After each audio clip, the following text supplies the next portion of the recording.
Ladies and gentlemen, people of the internet, let me show you how to cut or how to draft your very own shoulder dart bustier, okay? I'm starting with the front pattern and I've already drawn my lines. That's my bust point, my nipple point, my under bust point, and my waistline or your half blouse, okay? Now, the first thing I went ahead to do for my neck width, I marked 4 inches. I also went ahead to mark 4 inches for my neck depth. Now, you can mark whatever you want to mark, okay? So after marking this, the next thing I went ahead to do was to connect my markings together to give me this very beautiful neckline, okay? So after doing this, the next thing I went ahead to do was to mark my shoulder point at 8.5 inches. You are going to mark your own shoulder point. So after doing this, the next thing I went ahead to do was to connect it to my bust point, okay? I connected it to my bust point.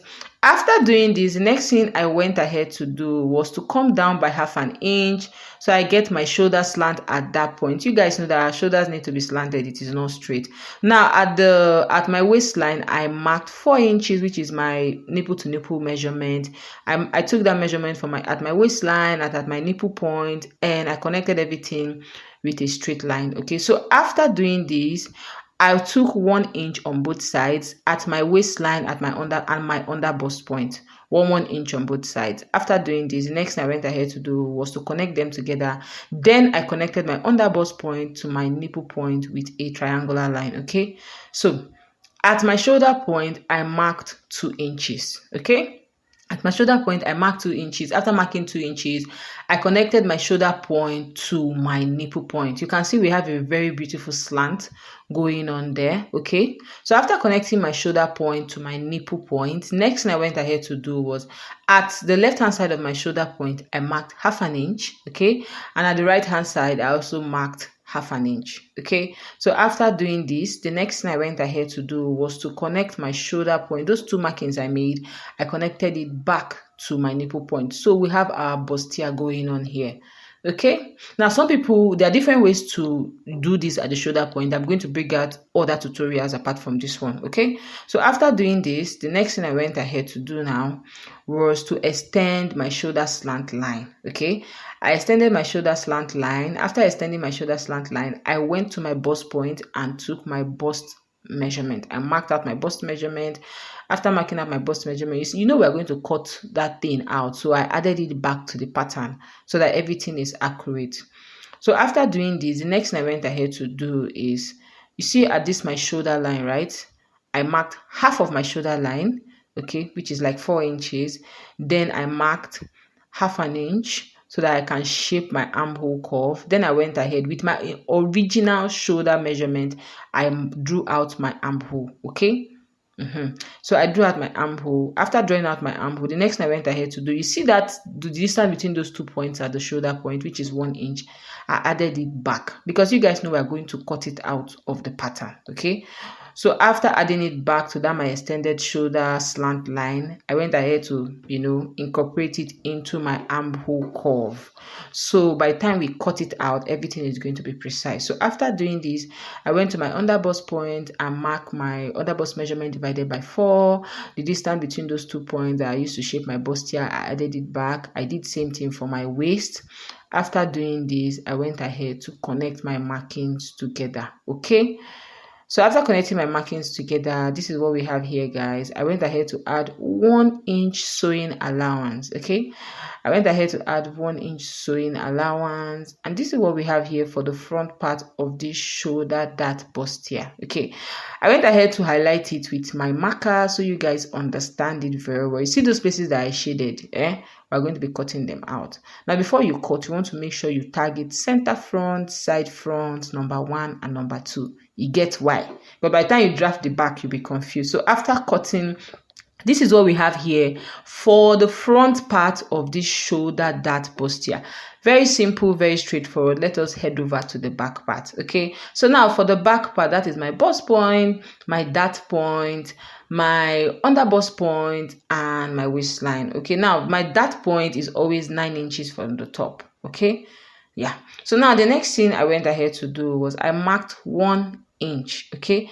I marked 1 inch for my zip allowance. Okay, so I went ahead to mark 1 inch for my zip allowance. After marking 1 inch, I went ahead to connect all my markings together and I tagged it zip allowance. Okay, so after tagging it zip allowance, the next thing I went ahead to do was to mark 4 inches for my neck width and 1 inch for my neck depth. Okay, you also want to mark the 1 inch on the allowance so everything will be accurate. So after doing this, the next thing I went ahead to do was to connect my markings together.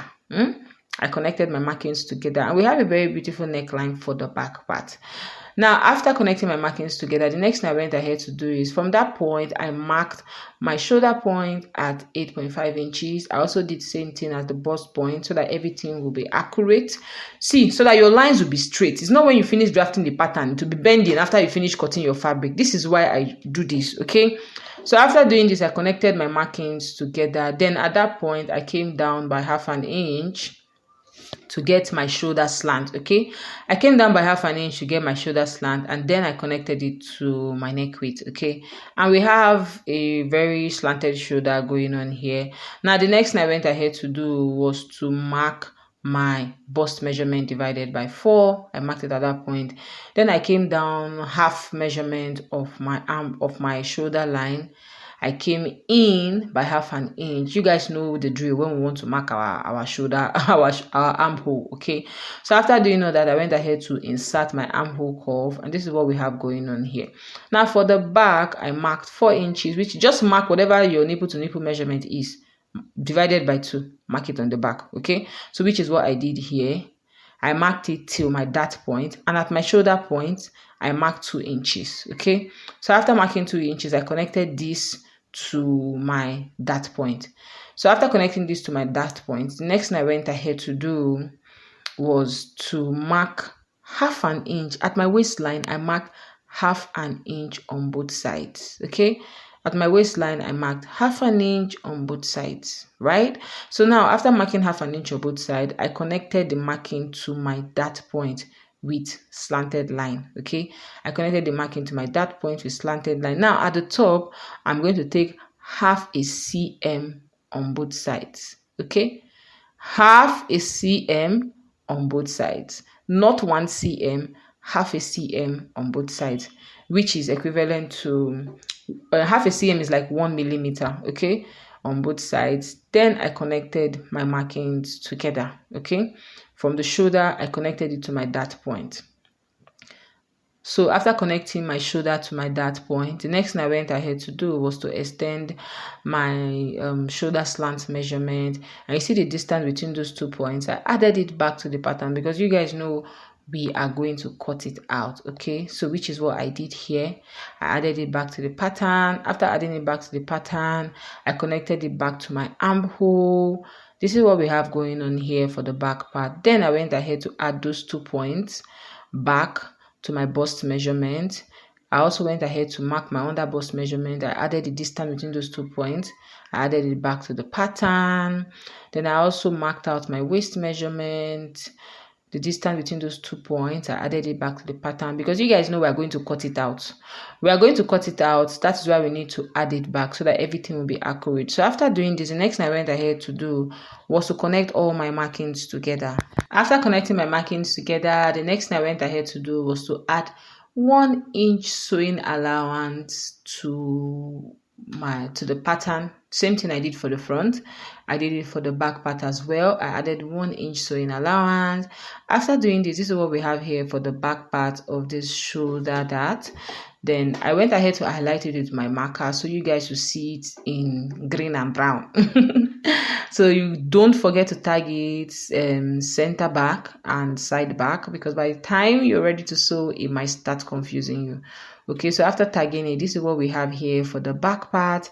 Isn't it pretty? Now this is what the front and the back part looks like. If I bite my tongue, you can see the difference between the two darts. Okay, so if you enjoyed this video, make sure you give this video a thumbs up. Don't forget to like, don't forget to subscribe if you're watching from YouTube. If you're watching on Facebook, don't forget to like and share. Bye.